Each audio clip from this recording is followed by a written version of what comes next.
Hello everyone, welcome back to this unimportant channel. Bagaimana kabar kalian? Semoga baik, diberkati, serta panjang umur selalu. Amin. Oke, di video kali ini kita akan membahas tanaman bambu setelah di video sebelumnya membahas mengenai tanaman pakis. Bagi kalian yang belum nonton, saya sertakan linknya di deskripsi.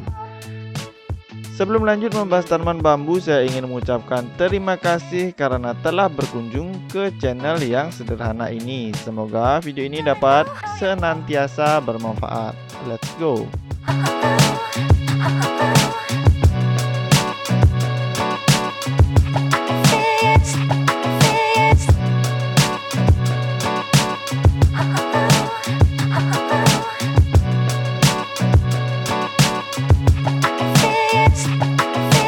Ada sekitar 1.500 jenis bambu di seluruh dunia. Di Indonesia sendiri memiliki 157 jenis dan sekitar 70 jenis merupakan bambu asli Indonesia dan tidak ada di negara lain. Tumbuhan berbunga menahun hijau abadi ini di Indonesia dikenal dengan berbagai istilah seperti pereng, awi, suluh, tabatiko, ute, dan lain sebagainya. Beberapa dari spesies bambu terbesar dapat tumbuh hingga dengan tinggi melebihi 30 meter atau 98 feet dan bisa mencapai diameter batang 15 sampai 20 cm. Di dunia ini, bambu merupakan salah satu tanaman dengan pertumbuhan paling cepat. Hal tersebut dikarenakan bambu memiliki sistem rhizoma dependent yang unik. Bayangkan, dalam sehari, bambu dapat tumbuh sepanjang 60 cm, bahkan beberapa jenis bambu tercatat dapat tumbuh setinggi lebih dari 90 cm dalam sehari atau sekitar 3,8 cm dalam 1 jam.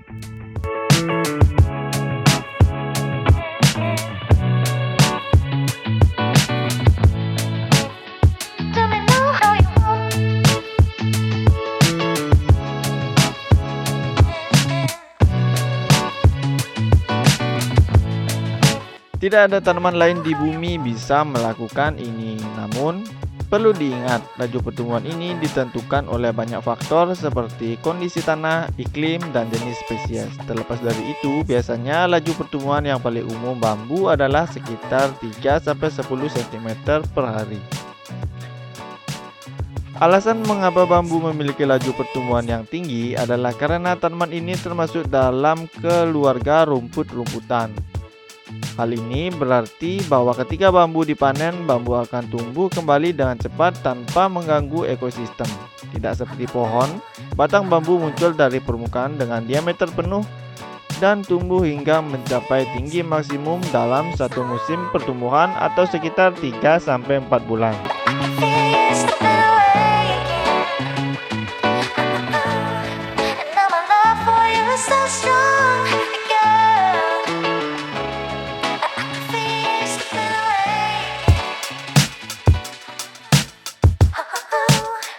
Sedangkan untuk dapat mencapai kedewasaan sempurna, bambu membutuhkan waktu 1-5 tahun, bergantung dari spesies. Pertumbuhan tersebut tergolong cepat mengingat pohon kayu keras membutuhkan waktu 30-40 tahun untuk dewasa. Hal ini menjadikan bambu sebagai satu-satunya tanaman berkayu yang dapat mengimbangi tingkat konsumsi manusia dan deforestasi.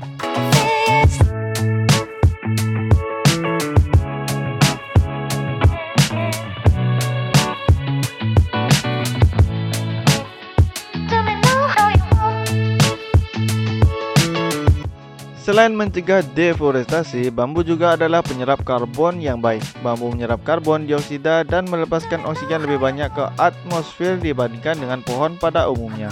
Hal ini membuat bambu sangat baik untuk menyerap gas rumah kaca dan memproduksi lebih banyak oksigen bersih dan segar. Nah, jadi itu sekilas tentang bambu. Hal unik lain dari tanaman ini adalah cara memanennya. Nenek moyang kita menjalankan banyak syarat yang harus dilakukan dalam menebang atau memanen bambu. 4 diantaranya adalah tidak memanen bambu pada saat terang bulan, pada pagi hari, saat muncul rebung, dan saat rumpun bambu mulai berbunga, dan berikut penjelasan ilmiahnya. Yang pertama, nenek moyang kita melarang memanen bambu pada saat terang bulan.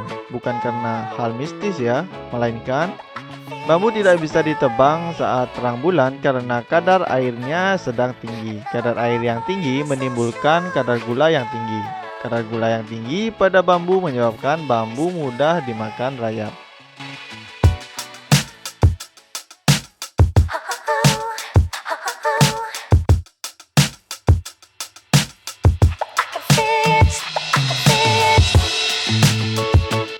Kemudian yang kedua, jangan memanen bambu di pagi hari. Di pagi hari biasanya bambu sedang menghisap makanan yang mengandung banyak gula.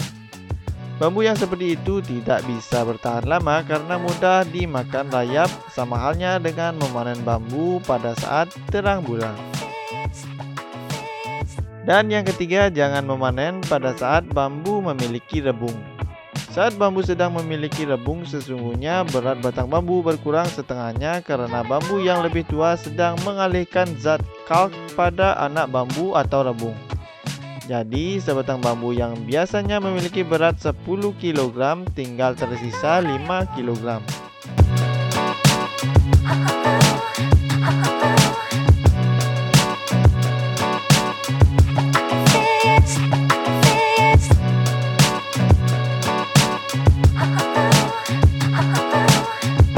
Kemudian yang terakhir, jangan memanen bambu pada saat sedang berbunga.